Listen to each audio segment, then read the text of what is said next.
High বন্ধুরা, তোমাদের কাছে আবার একটা ব্লগ নিয়ে চলে এলাম। আজ ঘরে কেউ নেই, আমি একাই আছি, তাই সব কিছু আমাকে নিজের হাতেই করতে হবে।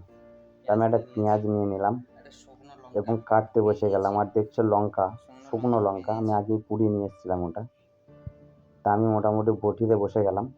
বটিতে পেঁয়াজ খুব একটা ভালো কাটতে পারবো না আমি, সেটা জেনেও আমি কাটলাম, তার কারণ আমি চাকু নেই এই টাইমে আমার হাতের কাছে। তাই আমি কাটতে লাগলাম, মোটামুটি ভালোই কাটলাম, খারাপ কাটিনি। হ্যাঁ, কেটে এটা পেঁয়াজের সাথে মাখিয়ে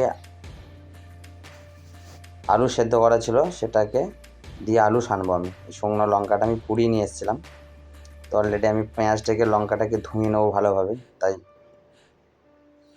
তারপরে আমি আবার চলে এলাম, বসে গেলাম।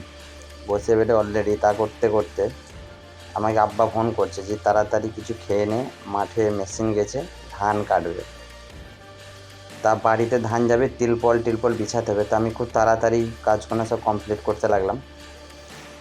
তা কমপ্লিট করার পরে আমি খেয়ে নিলাম দুটি। তারপরেই দেখছি গাড়ির ট্রাক্টরে করে চলে এসছে ধান।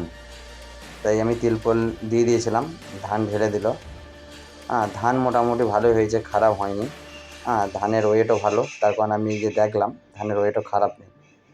তারপরে আমি আবার চলে এলাম ঘরে। তখন আমাকে দুপুরের জন্য ভাত রান্না করতে হবে। আমি অলরেডি ভাত চাপিয়ে দিয়েছি ইন্ডাকশানে, দেখতেই পাচ্ছ ভাত ফুটছে, কিন্তু কিছু খেতে হবে এই গরমে। তাই একটা শসা বার করলাম ফ্রিজ থেকে, আর একটা নুন লঙ্কা বানালাম চাট।